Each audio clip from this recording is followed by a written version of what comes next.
सीधा रुख करेंगे भोपाल का, जहां CM doctor Mohan Yadav live है।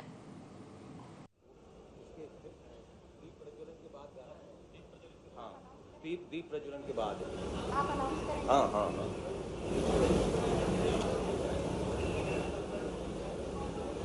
मैं हमारे अतिथियों का हार्दिक अभिनंदन और स्वागत है।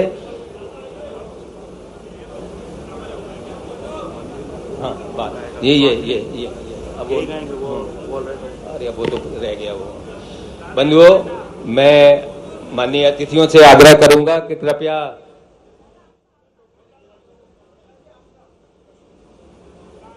आप सब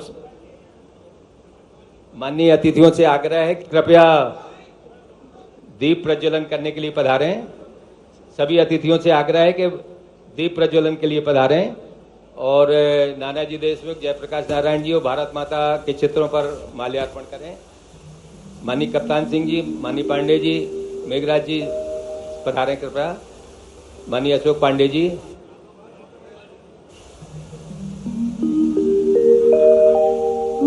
हमारे गौतम टेटवाल जी भी जो मंत्री हैं, ये भी हमारे बीच में पधारे हुए हैं। उनका भी हार्दिक अभिनंदन और स्वागत है। हमारे सबनानी जी जो भोपाल के लोकप्रिय विधायक हैं, वो हमारे बीच में पधारे हुए हैं। कृपया उनसे भी आग्रह है कि कृपया दीप प्रज्वलन के लिए पधारें। शुभं करोति कल्याणं आरोग्यमधन संपदा शत्रुबुद्धि विनाशाय दीपज्योति नमोस्तुते दीपज्योति नमोस्तुते दीपज्योति नमोस्तुते। कृपया दीप प्रज्वलन के समय आग्रह है कि कृपया कर्तव्य ध्वनि से अभिनंदन कीजिए सरस्वती जी का। दीपज्योति नमोस्तुते दीपज्योति नमोस्तुते। जहां पर दीप प्रज्वलन हो रहा है वहां वाला पंखा बंद कर दीजिए। इलेक्ट्रिसिटी वालों से निवेदन है कि कृपया वो पंखा बंद कर दें, नहीं तो दीप बुझ जाएंगे। नमोस्तुते।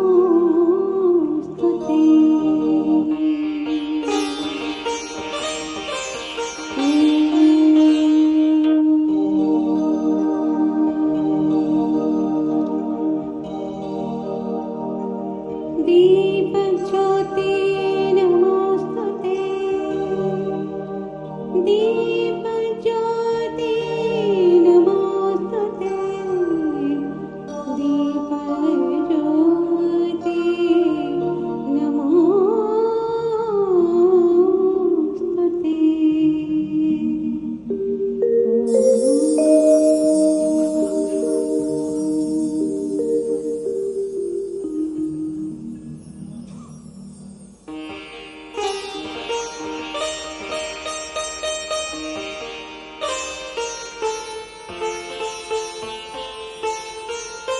बाकी के पंखे जरूर चलने दीजिए, नहीं तो बहुत गर्मी लगने लगेगी अतिथियों को।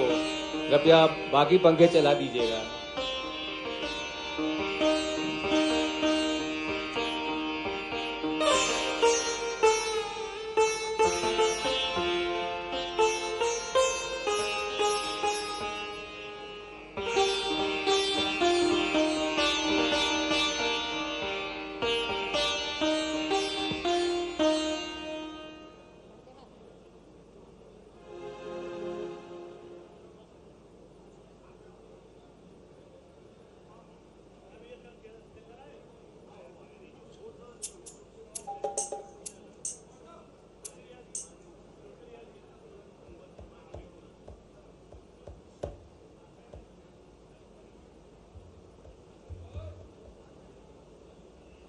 मैं अब हमारे प्रदेश अध्यक्ष श्री तपन भौमिक जी से निवेदन करूंगा कि वो कृपया अतिथियों का स्वागत करें।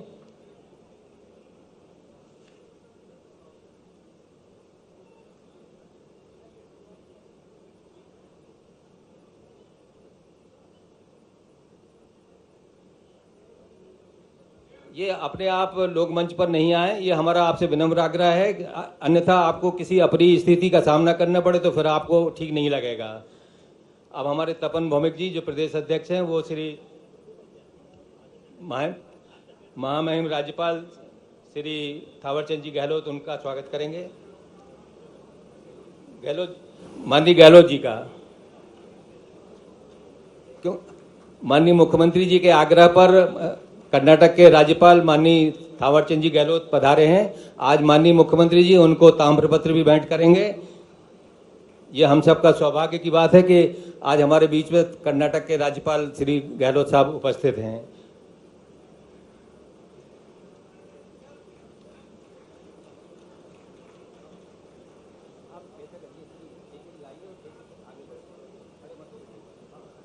होता है।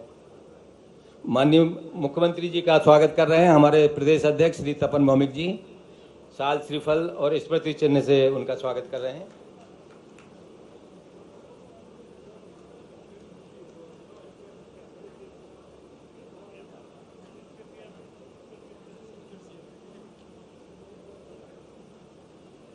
माननीय कैलाश सोनी जी जो हमारे राष्ट्रीय अध्यक्ष हैं उनका श्री तपन भौमिक जी स्वागत कर रहे हैं। हमारे जो आज इतना लोकतंत्र सेनानियों का संगठन है वो श्री कैलाश सोनी जी की अथक परिश्रम का फल है। उधर से ले आइए ना, अरे वहीं से इतना चक्कर लगा क्यों आते हैं, वहीं चले आइएगा। माननीय श्री कप्तान सिंह जी सोलंकी हमारे प्रदेश के वरिष्ठ नेता हैं, कई राज्यों में राज्यपाल रह चुके हैं और प्रदेश के संगठन के शिल्पी हैं। मैं उनका हार्दिक अभिनंदन करते हुए आप सबसे विनम्र अनुरोध है कि कृपया तालियां बजाकर स्वागत करें ताकि लगे कि आप भी उस अभिनंदन में शामिल हैं।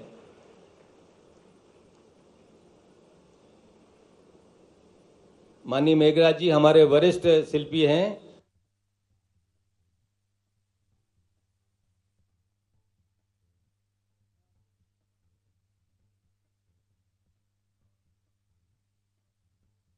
देखिए, लोकतंत्र सीएम डॉक्टर मोहन यादव को भोपाल से आप लाइव देख रहे हैं। मुख्यमंत्री निवास में कार्यक्रम का आयोजन किया गया है। लोकतंत्र सेनानी प्रादेशिक सम्मेलन में सीएम डॉक्टर मोहन यादव मौजूद हैं। तो लोकतंत्र सेनानी प्रादेशिक सम्मेलन का आयोजन किया गया है। मुख्यमंत्री निवास में कार्यक्रम का आयोजन किया गया है और मुख्यमंत्री निवास में कार्यक्रम के आयोजन में सीएम डॉक्टर मोहन यादव भी मौजूद हैं।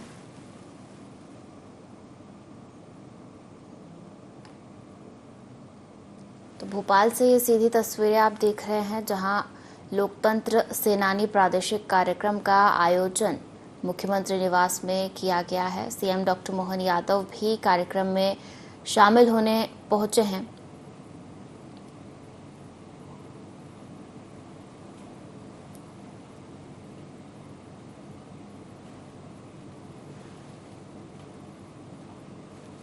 तो सीएम डॉक्टर मोहन यादव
सुहासिनी सुमधुर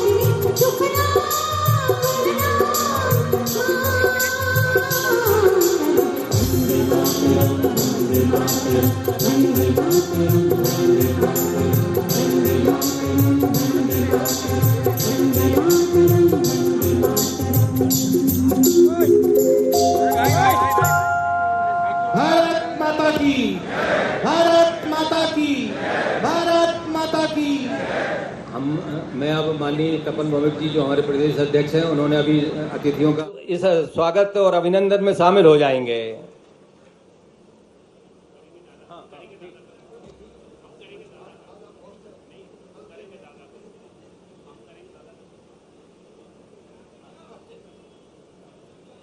श्री सबनानी जी का गुलदस्ते से स्वागत कर रहे हैं श्री तपन जी। और विधायक महोदय श्री सबनानी जी तपन जी का स्वागत कर रहे हैं, क्योंकि लोकतंत्र सेनानियों के लिए वो अथक परिश्रम कर रहे हैं पूरे प्रदेश में। आप सब तालियां तो बजाएं भाई, ऐसा लगता नहीं कि हाल में लोग इतने ज्यादा लोग उपस्थित हैं। 1,500 की संख्या में तालियां बहुत कम बज रही हैं। श्री गौतम टेटवाल जी, हमारे प्रदेश अध्यक्ष श्री तपन जी, महापौर श्रीमती मालती राय, उनका स्वागत करेंगे।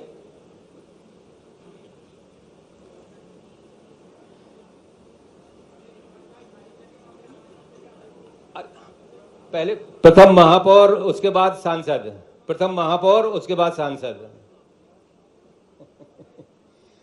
तालियां बजाइएगा कृपया महापौर के लिए। भोपाल नगर में जो आप व्यवस्था देख रहे हैं अच्छी अच्छी, वो महापौर जी की वजह से है। और श्री आलोक शर्मा जी हमारे लोकप्रिय सांसद हैं, और ये अभी इनके कार्यकाल में आप देखिएगा भोपाल एकदम अलग तरह का शहर दिखेगा।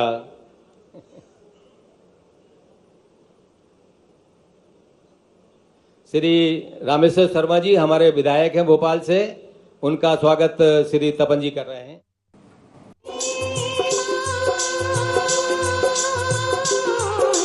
वंदे मातरम, वंदे मातरम, वंदे मातरम, वंदे मातरम, वंदे मातरम, वंदे मातरम, वंदे मातरम, वंदे मातरम। सुजलां सुफलां मलयजशीतलां यस्य श्यामलां मातरं वन्दे।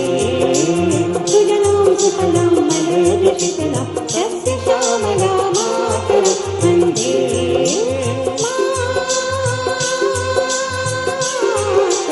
वंदे मातरम, वंदे मातरम, वंदे मातरम, वंदे मातरम, वंदे मातरम, वंदे मातरम, वंदे मातरम, वंदे मातरम।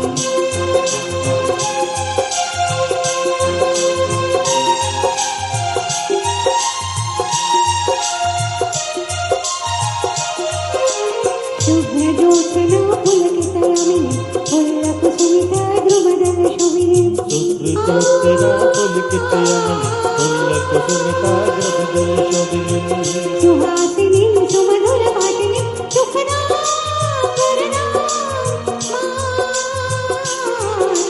वन्दे मातरं, वन्दे मातरं, वन्दे मातरं, वन्दे मातरं, वन्दे मातरं, वन्दे मातरं, वन्दे मातरं, वन्दे मातरं। भारत माता की, भारत माता की, भारत माता की। मैं अब माननीय तपन भौमिक जी जो हमारे प्रदेश अध्यक्ष हैं, उन्होंने अभी अतिथियों का पुष्पहार से स्वागत किया है। अब मैं उनसे आग्रह करूंगा कृपया शाब्दिक रूप से भी उनका अभिनंदन करें। श्री तपन जी।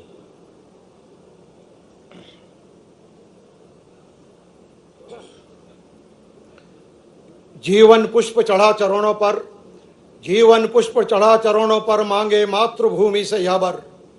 तेरा वैभव अमर रहे माँ, हम दिन चार रहे न रहे, हम दिन चार रहे न रहे। इसी घोष वाक्य को लेकर मंच के सामने बैठे हुए सारे लोग और मंच पे बैठे हुए मेरे सारे लोग केवल एक ही चीज चाहते हैं, हे भारत माता तेरा वैभव अमर रहे, हम दिन चार रहे न रहे। प्रत्येक वर्ष के अनुसार मध्य प्रदेश की पावन धरती और भोपाल की राजधानी माननीय मुख्यमंत्री निवास पर आज प्रदेश के कोने कोने से आए हुए समस्त लोकतंत्र सेनानी, उनके परिवार, उनके साथी सहयोगी, उनके नाते पोती सभी लोगों का मैं लोकतंत्र संघ की ओर से हार्दिक अभिनंदन करता हूं, स्वागत करता हूं। बंधुओं, यह कार्यक्रम गत 11 वर्षों से सतत रूप से इसी स्थान पर, इसी मंच पर और लगभग सारे आप लोगों के सामने यह कार्यक्रम होता है। हमारे यशस्वी मुख्यमंत्री माननीय डॉक्टर मोहन यादव जी आपने पिछले वर्ष भी हम सबको बुला करके यहाँ सम्मान किया, इस वर्ष भी सम्मान कर रहे हैं और अगले वर्ष भी करेंगे। इसलिए बहुत बहुत जोर से ताली बजाओ, जोर से तालियों के गड़गड़ाहट। और मोहन जी को मैं संपूर्ण लोकतंत्र सेनानियों की ओर से आपको बहुत बहुत धन्यवाद, और बल्कि लोकतंत्र सेनानी तो इनको आशीर्वाद भी दे सकते हैं, आपको आशीर्वाद दे रहे हैं। आपको यश कीर्ति मिले और इस मध्य प्रदेश को आगे बढ़ाने में और हम सबके ऊपर आपका हाथ रहे। बंधुओं, पिछले वर्ष मैंने मोहन जी का बहुत विस्तार से आप सब लोगों के सामने और उनका परिचय कराया था। मैं अधिक कुछ ना कहते हुए केवल मंच में जो लोग हैं उनका संक्षिप्त परिचय कराने का प्रयास करूंगा, क्योंकि मंच में जो लोग हैं इनका परिचय कराना बड़ा कठिन है, क्योंकि इनका जीवन बड़ा दीर्घ है, काफी वर्षों से काम कर रहे हैं। तो सबसे पहले मैं मोहन जी यादव की संक्षिप्त जानकारी मैं आपको दूंगा। मोहन जी यादव उज्जैन के मूल निवासी हैं, बाल्यकाल से ही संघ के स्वयंसेवक हैं। संघ के स्वयंसेवक रहते हुए विद्या अध्ययन के काल में जब आप एमएससी में थे, उस समय आपने अखिल भारतीय विद्यार्थी परिषद में काम किया। अखिल भारतीय विद्यार्थी परिषद महाविद्यालय के साथ साथ पूरे प्रदेश के मंत्री रहे। महाविद्यालय और यूनिवर्सिटी में कई दायित्वों का आपने निर्वहन किया। राष्ट्रीय स्वयंसेवक संघ के तृतीय वर्ष शिक्षित होने के बाद आपने उज्जैन महानगर में कार्यवाह का दायित्व का निर्वहन किया। तत्पश्चात भारतीय जनता पार्टी में 1998 में और आप भारतीय जनता पार्टी के नगर महामंत्री के रूप में आपने अपना राजनीतिक जीवन प्रारंभ किया। अनेक दायित्व पदों में रहते हुए मोहन जी सर्वप्रथम उज्जैन विकास प्राधिकरण के माननीय अध्यक्ष बने। उसके बाद मध्य प्रदेश राज्य पर्यटन विकास निगम के अध्यक्ष रहे। उसके बाद लगातार 3 बार विधायक रहे। मध्य प्रदेश शासन में गत कार्यकाल में, गत से शिवराज जी के मंत्रिमंडल में आप उच्च शिक्षा मंत्री रहे। और आज हम सबका सौभाग्य है कि उज्जैन का एक छोटा सा स्वयंसेवक आज मध्य प्रदेश का माननीय मुख्यमंत्री है। आपका हार्दिक स्वागत, अभिनंदन। आपके बाजू में बैठे माननीय थावर चंद जी गहलोत, ये वो नाम है जो शून्य से शिखर में पहुंचे। 40 साल से तो मैं ही जानता हूं। शून्य से शिखर पे पहुंचे, नागदा में एक मजदूर के रूप में, और बिरला जी की फैक्ट्री में आपने काम प्रारंभ किया। आपके काम से प्रसन्न होकर कंपनी ने देश के अनेक जगहों पे इनको भेजा। आप राष्ट्रीय स्वयंसेवक संघ के जिला कार्यवाह रहे। उसी समय 1977 में आप जेल गए। जेल से वापिस आए, उनको भाजपा से टिकट, उस समय जनता पार्टी से टिकट मिला, पर आप चुनाव नहीं लड़े। उसके बाद संघ के दायित्व से निवृत्त होकर के और आपने भारतीय जनता पार्टी का काम प्रारंभ किया। मैं मंच को और मंच के सामने एक चीज बताना चाहता हूं, थावरचंद जी वो शख्सियत है जो रहते तो नागदा में थे और जिलाध्यक्ष बने रतलाम में। क्या मोहन जी, कोई रतलाम में मिला नहीं तो आपको जिलाध्यक्ष बना दिया, और थावरचंद जी जिलाध्यक्ष रहे। आप विधायक रहे, सर्वश्रेष्ठ विधायक का आपको खिताब मिला। मंत्री रहे मध्य प्रदेश शासन में, पंचायत राज्य मंत्री। उसके बाद सांसद रहे, 1 बार नहीं, 2 बार नहीं, 6 बार सांसद रहे। भारत सरकार में आप मंत्री रहे, सामाजिक न्याय मंत्री। और वर्तमान में आप अब शाजापुर और देवास मिलाकर के जो संसदीय क्षेत्र है उससे सांसद थे। आज कर्नाटक में, और आप महामहिम राज्यपाल हैं, और मीसाबंदी होने के कारण हमको गर्व है। थावरचंद जी का भी हार्दिक स्वागत, अभिनंदन। माननीय कप्तान सिंह जी सोलंकी, आप मूल निवासी भिंड के हैं, राष्ट्रीय स्वयंसेवक संघ के बाल्यकाल से स्वयंसेवक। आप अंग्रेजी के प्राध्यापक रहे। प्राध्यापक के बाद आपने राष्ट्रीय स्वयंसेवक संघ के अनेक दायित्वों का निर्वहन करते हुए और प्रांत कार्यवाह, उसके बाद प्रांत प्रचारक, मध्य भारत क्षेत्र के, मध्य भारत के प्रांत प्रचारक के बाद क्षेत्रीय संपर्क प्रमुख, क्षेत्रीय संपर्क प्रमुख से चलकर फिर बने भारतीय जनता पार्टी के प्रदेश संगठन महामंत्री। प्रदेश संगठन महामंत्री के बाद आप राज्यसभा के सांसद रहे, महाराष्ट्र के आप प्रभारी रहे। तत्पश्चात आप 2 राज्यों में और महामहिम राज्यपाल रहे। पंजाब और हरियाणा, ये 2 राज्य मिलाकर 1 बार रहे। उसके बाद त्रिपुरा में आप राज्यपाल रहे। आपका भी हम हार्दिक स्वागत करते हैं, अभिनंदन करते हैं। आप हमारे बीच में आज उपस्थित हैं। राष्ट्रीय स्वयंसेवक संघ के प्रांत संघ चालक श्री अशोक जी पांडे साहब, आप हमारे बीच में उपस्थित हैं।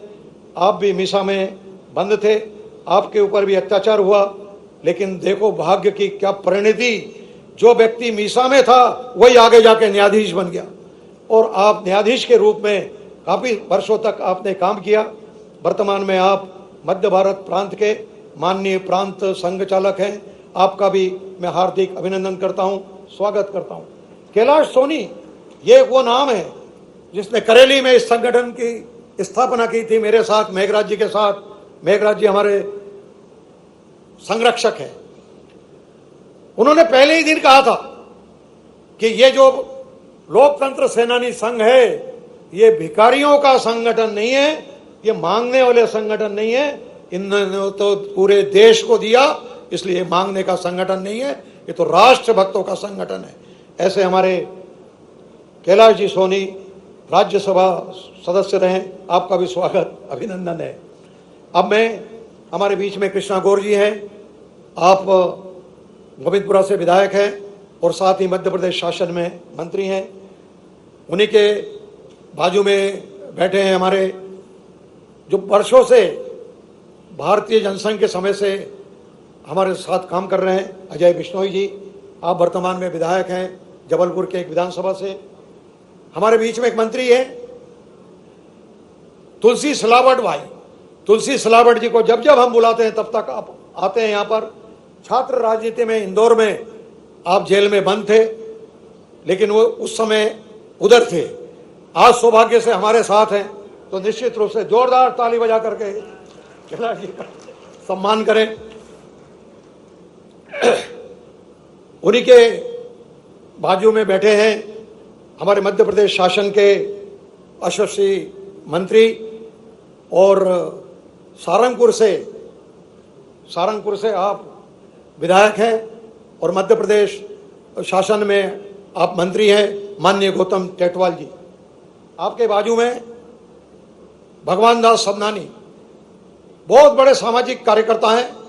1990 से आप भारतीय जनता पार्टी में जिला अध्यक्ष के रूप में आपने कार्य प्रारंभ किया, उसके बाद अनेक दायित्वों का निर्वहन करते हुए और आज आप हमारे बीच में हैं। और विश्वास जी कहाँ चले गए? विश्वास जी भी हमारे बीच में रहे।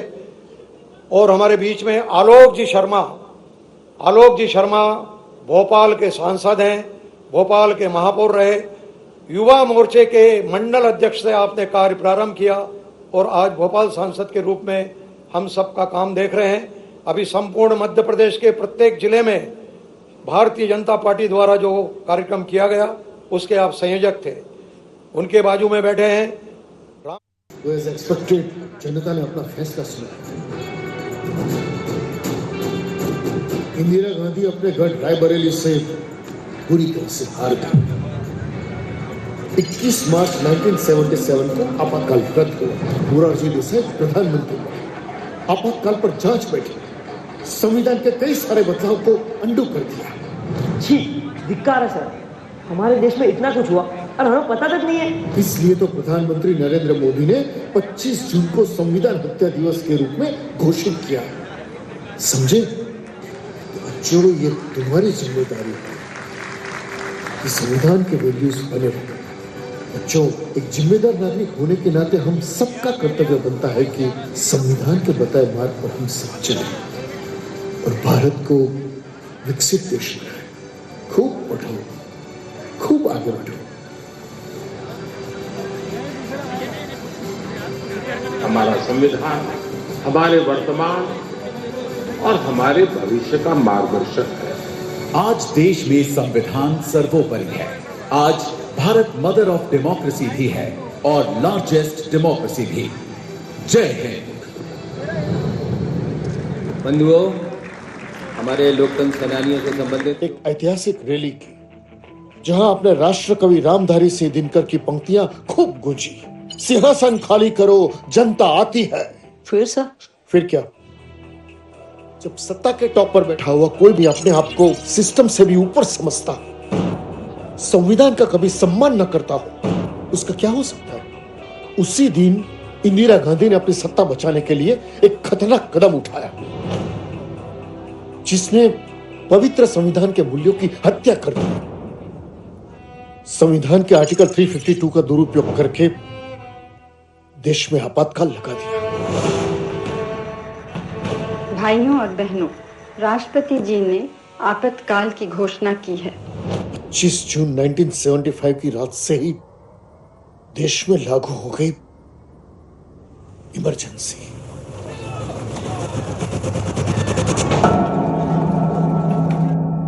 इमरजेंसी में क्या हुआ था सर?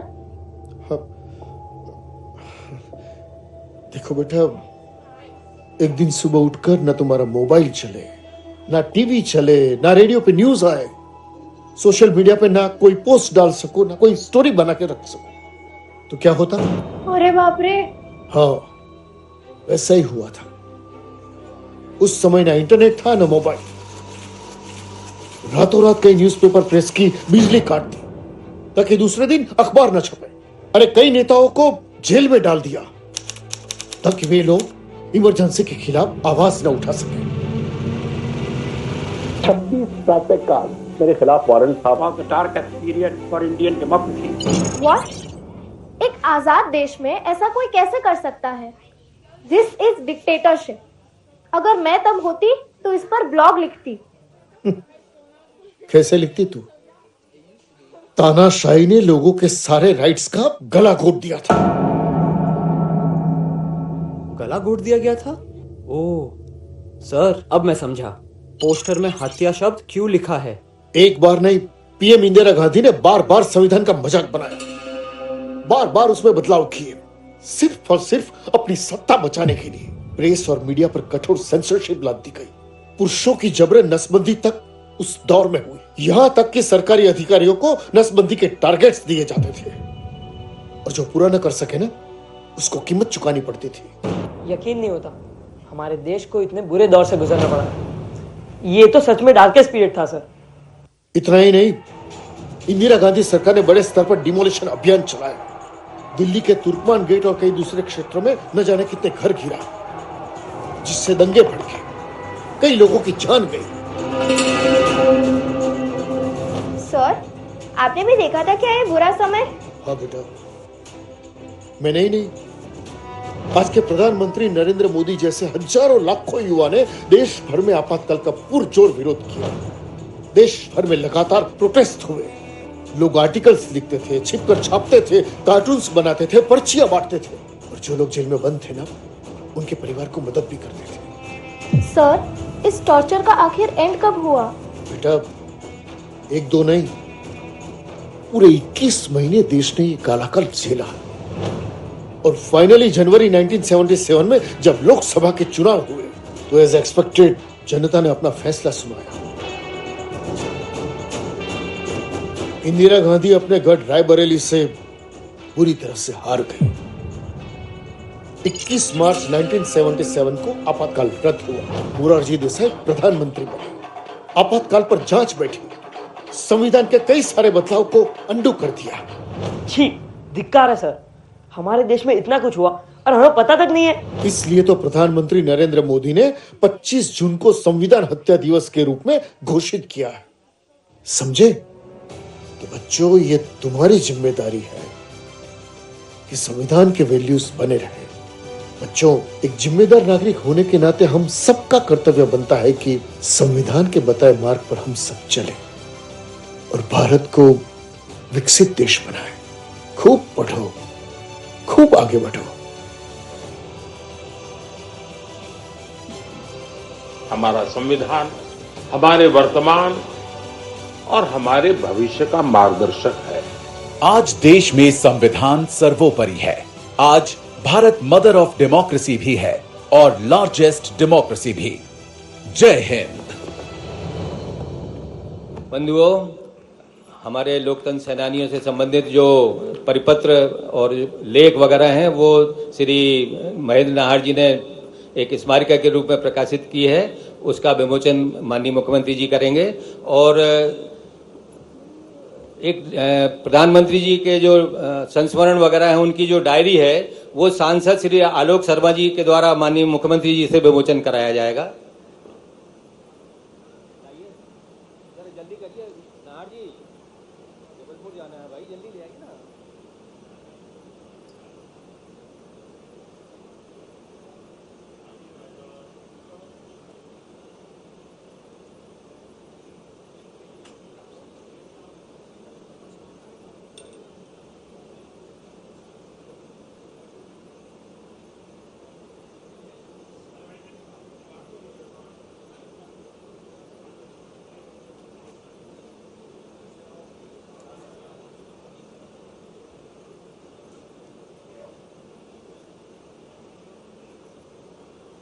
ये परिपत्र और जो आदेश है वो सब एक साथ मिल जाएंगे। आप सब अपने अपने जिलों के जो कलेक्ट्रेट में जो प्रभारी अधिकारी हैं उनको अवश्य दीजिएगा ताकि आपको अपनी चिकित्सा सुविधा वगैरह के लिए सुविधा हो सके। सांसद श्री आलोक शर्मा जी, इमरजेंसी डायरी जो हमारे प्रधानमंत्री जी ने कुछ उसमें संस्मरण लिखे हैं वो माननीय मुख्यमंत्री जी द्वारा विमोचित करा रहे हैं।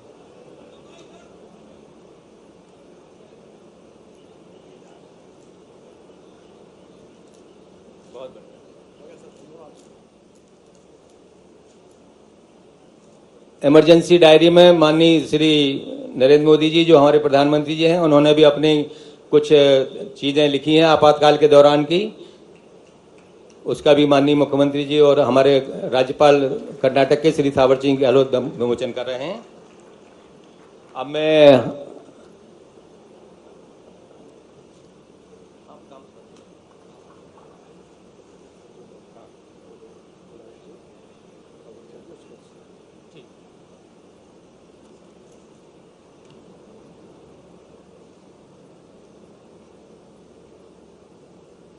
ये बड़ी दुविधा थी कि माननीय गवर्नर साहब हमारे जो थावरचंद जी गहलोत हैं उनको कैसे ताम्रपत्र दिया जाए, तो माननीय मुख्यमंत्री जी ने एक रास्ता निकाला कि चूंकि वो मेरी तरफ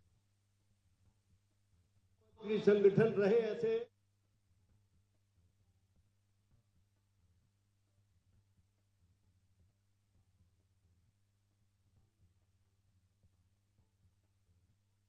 पीढ़ी को तैयार करने का काम जिन्होंने किया, हमारे लोकतंत्र सेनानी संघ के संरक्षक, और जिनका आचरण ऐसा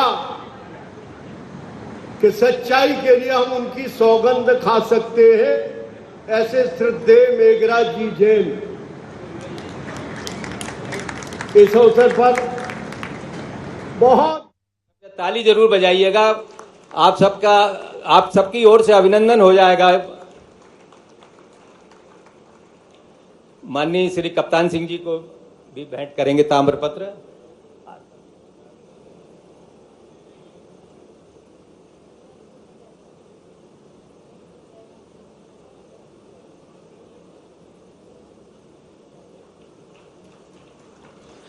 तुलसी सिलावट जी भी हमारे बीच में हैं। वो छात्र राजनीति के उस समय बहुत बड़े कार्यकर्ता थे और आपातकाल के दौरान जेल में बंद रहे हैं। वो अब पूरी तरह से हमारे भगवा रंग में रंग गए हैं। मैं उन माननीय मुख्यमंत्री जी से आग्रह करूंगा कि कृपया माननीय तुलसी सिलावट जी को भी साल ताम्रपत्र देकर सम्मानित करें। अब वो पूरी तरह से भगवा में रंगे हुए हैं। श्री अशोक कड़ेल जी हिंदी ग्रंथ अकादमी के अध्यक्ष हैं और हमारे लोकतंत्र सेनानी हैं। उज्जैन जेल में बंद रहे हैं। हम उनका माननीय मुख्यमंत्री जी की ओर से ताम्रपत्र देते हुए अपने आप को थावरचंद जी गहलोत साहब, हमारे सबके वरिष्ठ, और आप भी हरियाणा के महामहिम रहे माननीय कप्तान सिंह जी सोलंकी साहब, माननीय मंत्री श्रीमती कृष्णा गौड़ जी, माननीय मंत्री गौतम टेटवाल जी, हमारे वरिष्ठ नेता पूर्व मंत्री वर्तमान विधायक माननीय अजय बिश्नोई जी, हम सबके आदरणीय, माफ करना माननीय मेघराज जी भाई साहब, इनके और ऐसे सब कामों के बलबूते पर ये हमारा गुले गुलजार, ये पूरा वर्तमान का दौर आप सबके उस जनसंघ के ज़माने से चली हुई यात्रा के बलबूते पर यहाँ तक मुकाम हासिल की है। माननीय संघ के हमारे प्रांत संचालक जी, माननीय पांडे जी, इस अवसर पर माननीय सांसद आलोक जी, माननीय विधायक प्रोटेम स्पीकर रहे माननीय रामेश्वर शर्मा जी, माननीय महापौर जी, श्रीमती मालिनी गौड़ जी, पीछे मंच पर मौजूद सभी वरिष्ठ जन, माननीय जगदीश जी, और ये पूरे आयोजन के युवा नेता दो हैं, एक तपन भौमिक जी और एक कैलाश सोनी जी, दोनों के लिए जोरदार तालियां। दोनों युवा नेता अपने लिए धुन के पक्के, पूरे साल मीसाबंदी की कोई याद दिलाए न दिलाए, दोनों एक के बाद एक तरफ से कोई छोड़ता है तो दूसरी तरफ पकड़ के उसी विषय को आगे बढ़ाते हैं। मैं आज के इस अवसर पर सामने बैठे आप सबको प्रणाम करता हूं, आपका अभिनंदन करता हूं। खास करके मीसाबंदियों को लेकर के अभी सारी बात माननीय कैलाश जी भाई साहब ने उस समय के वातावरण को भी लेके की है। ये सारी बातें एक एक करके उसमें आई है। मेरे द्वारा जो आपने कहा है कि ये बात सही है कि परिवार में से इन व्यवस्थाओं को समझने का मौका मुझे भी मिला है। जब घर से पिता चले जाए और ऐसे में जब दौर निकलता है तो घर का संभालने वाला कौन हो सकता है, घर का संचालन कैसे करे, सारी कठिनाइयों के दौर से हम और आप निकले हैं। लेकिन ये बात सही है कि वो कीमत हमने चुकाई है, लेकिन उससे बड़ी बात आपके द्वारा ये जो कीमत चुकाई गई थी, जो अगर अंदाज लगा लो कि 1947 में देश आजाद हुआ और आसपास के बहुत सारे देश, ये बगल का पाकिस्तान हमारे साथ ही आजाद हुआ एक दिन पहले, या अभी वर्तमान में बांग्लादेश की हालत क्या हो रही है, श्रीलंका की हालत हमने देखी है, नेपाल में किस ढंग की स्थिति बनी है, और ये तो दुनिया का सबसे बड़ा लोकतंत्र है भारत। आज अब ये मीसाबंदियों की लड़ाई की बात करते हैं और आपके योगदान की बात करते हैं, तो सच्चे अर्थों में आपका योगदान कितना बड़ा है ये उसका एहसास तब होता है जब हमने देखे वो जो मानसिकता है एक परिवार के अंदर ताकत संपन्न होने के बाद, जो उनके अंदर के जो अहंकार है, सारे लोकतंत्र को ताक पे रख करके केवल परिवार के अंदर हम अपने आप को सारे देश के ऊपर मान ले, ये जो कुत्सित मानसिकता है, उस मानसिकता की पराकाष्ठा जो 1975 से प्रारंभ हुई वो खत्म नहीं हुई। आपने देखा उनके जीवन काल में उन्होंने उसके बाद और तांडव किया। जब दोबारा मौका मिला प्रधानमंत्री बनने का तो बिना कारण से राज्य सरकारों को भंग करके जो उनने एक नया नाटक प्रारंभ किया, धारा 356 लगा करके पूरे देश के अंदर जिस ढंग का माहौल बनाया, 90 से ज्यादा चुनी हुई सरकारों को घर भेजने का काम आपने इस मध्य प्रदेश के अंदर राम मंदिर की घटना को आड़ में लेकर के, हम सब जानते हैं ऐसे कई घटनाक्रम हुए। अब मध्य प्रदेश ने क्या किया था, सुंदरलाल पटवा जी की सरकार ने कुछ किया था क्या? वो तो अपना काम कर रहे हैं, चुनी हुई सरकार। लेकिन चुनी हुई सरकार ऐसी सरकारों को लेकर के ये जो कांग्रेस की मानसिकता है ना उस समय सुधरी, उसके बाद उनके पुत्र आए, हम सब जानते हैं राजीव गांधी जी के समय इसी देश के अंदर 3 तलाक के घटनाक्रम को लेकर के जो निर्णय हुआ, अरे इतना बड़ा निर्णय सुप्रीम कोर्ट ने किया। ये बात सही है, कई बार वोट के कारण से लोकसभाओं के अंदर कई मसले निपटते नहीं है, तो सुप्रीम कोर्ट ने फैसला दे दिया। लेकिन फैसला देने के बाद भी 3 तलाक के निर्णय को बदल करके लोकसभा के माध्यम से फिर वही अपना जो मन का अहंकार है, वोटों का जो एक आकर्षण है, कांग्रेस की जो अपनी कमियां है, उसी कमी का नया रिकॉर्ड बना। और उसके बाद बड़े मियां तो बड़े मियां, छोटे मियां सुभान अल्लाह। बाद में आए ये जो वर्तमान के नेता प्रतिपक्ष, इनके तो आचरण देखो कैसा समय आया। अरे और खराब समय आया कि इनके अपने दल के द्वारा चुने हुए प्रधानमंत्री को एक कैबिनेट का अपना मुखिया जो भारत सरकार के माध्यम से दुनिया में एक अलग सम्मान पाता है, लेकिन जिस प्रकार से कैबिनेट के निर्णय को उनके मुंह पे मार करके, ये उनके मुंह पे नहीं मारा, ये इस पूरे देश के मुंह पे मारा था। इतना काला समय था उस समय का जो हमको एहसास करा था कि कांग्रेस का मन क्या जानते, क्या करते हैं, ये किस तरह से जीते हैं। और उससे आगे बढ़कर के भी हमने देखा है कि कहां एक तरफ नेता प्रतिपक्ष जैसा 50 साल तक तपोनिष्ठ नेता 5 प्रधानमंत्रियों के सामने 50 साल तक दहाड़ते हुए अटल बिहारी वाजपेयी जी ने नेता प्रतिपक्ष के पद को कितनी गरिमा, आसमान की ऊंचाइयों तक ले गए। दुर्भाग्य के साथ कहना पड़ेगा, जब ये बने तो उसको रसातल में ले जाने का काम किया, कितना लज्जित कर दिया। इसी देश के अंदर, इसी प्रदेश में अभी से कुछ दिन पहले ये जो अपनी घटना सिंदूर वाली हुई, जोरदार अभिनंदन करो माननीय प्रधानमंत्री जी के माध्यम से। देश के दुश्मनों से निपटने के लिए देश के सेना को जिस प्रकार से छूट देकर सर्जिकल स्ट्राइक, एयर स्ट्राइक और वर्तमान में खुली चुनौती सिंदूर के माध्यम से, लेकिन जो पाकिस्तान के प्रधानमंत्री नहीं बोल पाए, जो वहां का सेना अध्यक्ष नहीं बोल पाया, दुनिया का कोई नेता, अमेरिका के ट्रंप से लगा करके जो व्यक्ति कोई वो शब्द नहीं बोला, जो शब्द ये नेता प्रतिपक्ष ने लजाने का काम किया, सरेंडर किया भारत ने, ये सेना का अपमान करने का कलंक लगाया। ये केवल अहंकार है और नादानी है, जिसके भरोसे से हमारा आपके माध्यम से दिया गया ये जो संकल्प है कि सच्चे अर्थों में लोकतंत्र की रक्षा करना है, तो ये कांग्रेस और कांग्रेस के नेतृत्व से देश को बचाना है। यह आपकी लड़ाई को पूरा देश जारी रखेगा, पूरा देश सिर माथे लगा करके आपके उस 50 साल पुराने किए गए संघर्ष को याद रखेगा। और यही समय है जब दुनिया भारत की तरफ देख रही है।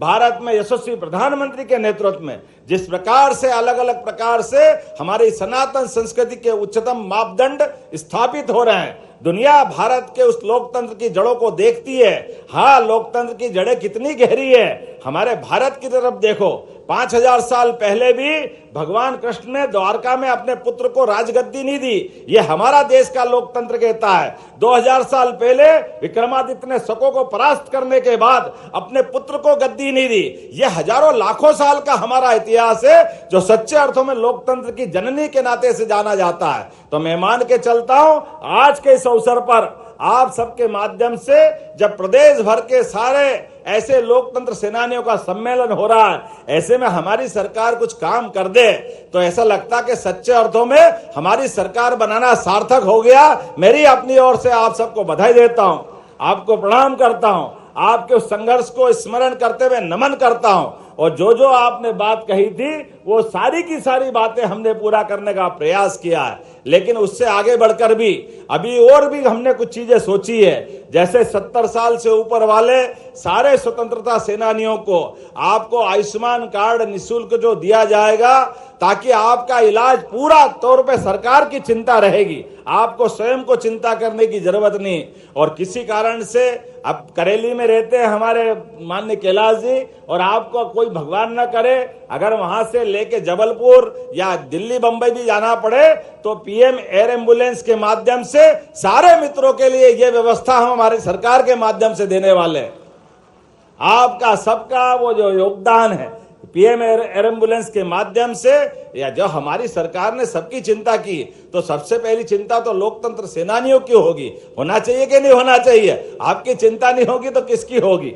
और उससे आगे बढ़कर के आपके अपने परिवार में भी हमारी सरकार ने इस वर्ष को 2025 को उद्योग और रोजगार अवसर के रोजगार वर्ष मनाने का निर्णय किया है। इसीलिए अलग अलग प्रकार के सभी कामकाज को लेकर के सरकारी सर्विस तो जो है वो है ही, उस पे हम काम कर ही रहे, लेकिन सरकारी सर्विस के साथ साथ सभी प्रकार के अलग अलग योजनाओं से व्यक्ति का जीवन में कष्ट कम हो और उसके घर में सुख का दरवाजा खुले, इस नाते से सभी योजनाओं को लेके चल रहे हैं। तो शासन की सभी योजनाओं में अगर अब पात्रता पाई गई तो सबसे पहला अधिकार हम सभी लोकतंत्र सेनानी के परिवार को दे करके अगली पीढ़ी को भी ये पाबंद करेंगे कि सरकार की व्यवस्थाओं के बलबूते पर जब आम जनता की चिंता हम कर रहे हैं तो लोकतंत्र सेनानी की चिंता भी हम करेंगे। मैं आज के इस अवसर पर पुनः आपका स्वागत करता हूं, अभिनंदन करता हूं। और ये बात सही है कि अब से कुछ देर पहले ही गवर्नर गुजरात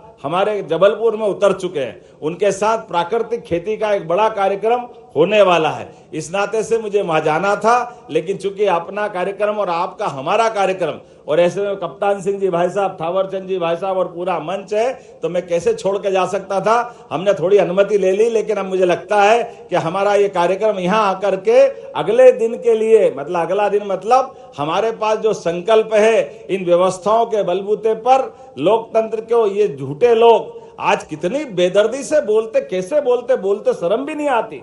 कि संविधान बचाने की लड़ाई लड़ते। अरे संविधान की हत्या करने वाले हत्यारे अगर संविधान बचाने की बात करेंगे, ये कैसे दुर्भाग्य के साथ कहना पड़ेगा।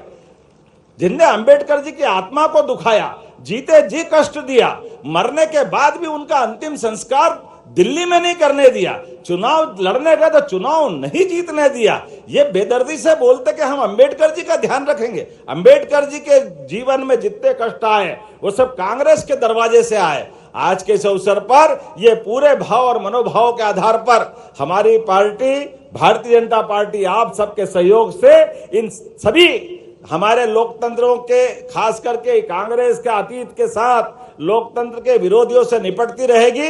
इस संकल्प के साथ हम सब बोले भारत माता की, भारत माता की, लोकतंत्र सेनानियों की बहुत बहुत धन्यवाद। भारत माता की जय। हमारे बीच में कर्नाटक के राज्यपाल महोदय हैं, तो कार्यक्रम समाप्ति के बाद राष्ट्रगान होगा, उसके बाद फिर आप जा सकेंगे। इसके पहले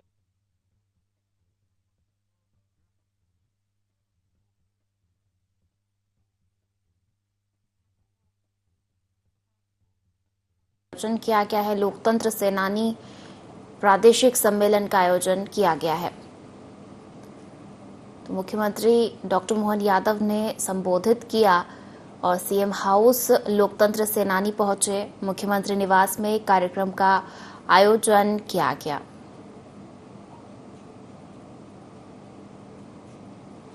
तो सीधी तस्वीरें भोपाल से, जहां सीएम डॉक्टर मोहन यादव भी मौजूद है। सीएम हाउस लोकतंत्र सेनानी पहुंचे। लोकतंत्र सेनानी प्रादेशिक सम्मेलन में शिरकत करने लोकतंत्र सेनानी पहुंचे।